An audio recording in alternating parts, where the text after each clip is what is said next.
Je t'écris ces choses, Timothée, avec l'espérance d'aller bientôt vers toi. Mais si je tarde, tu sauras comment il faut te conduire dans la maison de Dieu, qui est l'église du Dieu vivant, la colonne et l'appui de la vérité, et sans contredit. Le mystère de la piété est grand. Dieu a été manifesté en chair, justifié par l'Esprit, vu des anges, prêché aux nations, cru dans le monde, élevé dans la gloire. Mais l'Esprit dit expressément que dans les derniers temps, quelques-uns abandonneront la foi pour s'attacher à des doctrines séducteurs et à des doctrines de démons, par l'hypocrisie de faux docteurs, portant la marque de la flétrissure dans leur propre conscience.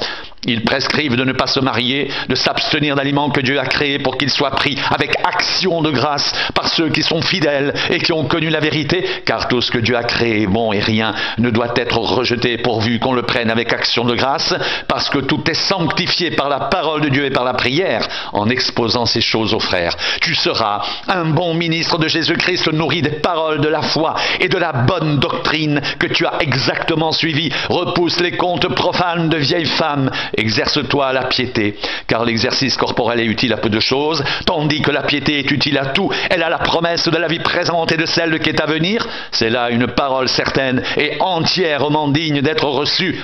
Nous travaillons en effet et nous combattons parce que nous mettons notre espérance dans le Dieu vivant qui est le sauveur de tous les hommes, surtout des croyants. Déclare ces choses et enseigne-les, que personne ne méprise ta jeunesse, mais sois un modèle pour les fidèles en parole, en conduite, en amour, en foi, en pureté, jusqu'à ce que je vienne. Applique-toi à la lecture, à l'exhortation, à l'enseignement. Ne néglige pas le don qui est en toi et qui t'a été donné par prophétie avec l'imposition des mains de l'assemblée des anciens. Occupe-toi de ces choses, donne-toi tout entier à elles, afin que tes progrès soient évidents pour tous. Veille sur toi-même et sur ton enseignement. Persévère dans ces choses, car en agissant ainsi, tu te sauveras toi-même et tu sauveras ceux qui t'écoutent.